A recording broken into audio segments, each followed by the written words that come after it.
पंढरपूरमधील चंद्रभागा नदीवरील अहिल्या पुलावर अनेक खड्डे पडले असून या खड्ड्यांमुळे अनेक अपघातांना आमंत्रण मिळत आहे। याबाबत वारंवार आवाज उठवणारे पंढरपुरातील समाजसेवक सुरज राठी यांनी आज चक्क अहिल्या पुलावर प्रवाशांना भीक मागत या प्रश्नाकडे प्रशासनाचं लक्ष वेधण्याचा प्रयत्न केलाय।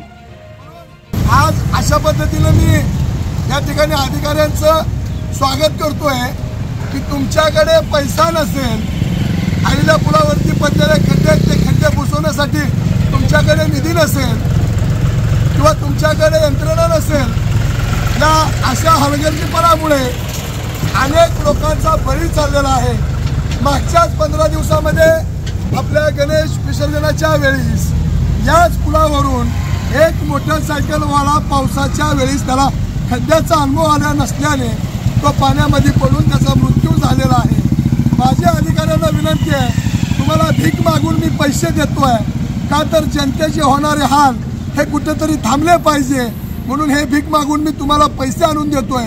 आता तरी तुम्ही खड्डे बुजवून घ्या, कारण अनेक लोकप्रतिनिधी या पुलावरून लोकांच्या दारात जात आहेत। काही जण लोकप्रतिनिधी साड्या वाटण्यात त्यांचं चालू आहे, काही लोकप्रतिनिधी मताची भीक मागण्यात व्यस्त आहेत, पण या पुलाकडे एकाही लोकप्रतिनिधीचं लक्ष जात नाही।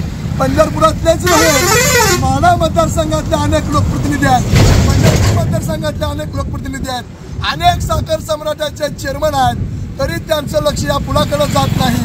ते सुद्धा याच पुलावरून ये जा करतात, परंतु त्यांना या पुलाचा हादरा दिसत नाही, कारण त्यांच्या बुडाला 50-50 लाखाच्या गाड्या आहेत, परंतु माझ्या सर्वसामान्य जनतेला मोटरसायकलवरून जात असताना या खड्ड्याचा किती मोठा हादरा सहन करावा लागतोय हे त्या सामान्य जनतेला माहीत आहे। एखादी प्रेग्नेंट महिला असेल, एखादा अपंग व्यक्ती असेल, एखादं लहान बाळ असेल, एखादं शाळेत सोडायला जाणारा कुटुंब असेल, तर मोटरसायकलवरती त्या प्रेग्नेंट महिला नेताना किती हाल होत असतील। म्हणून माझ्या अधिकाऱ्यांना विनंती आहे, तुम्ही आता तरी जागा व्हा आणि अहिल्या पुलावरती पडलेले खड्डे बुजवून घ्या। कारण साहेब, एवढ्या उन्हामध्ये मी पोटतिडकीने का सांगतोय तर लोकांचा अपघात त्या ठिकाणी होतोय, म्हणून मी तुम्हाला भीक मागून आंदोलन करून पैसे देतोय। आता तरी तुम्ही खड्डे बुजवून घ्या, आता तरी तुम्ही जागे व्हा, एवढीच माझी विनंती।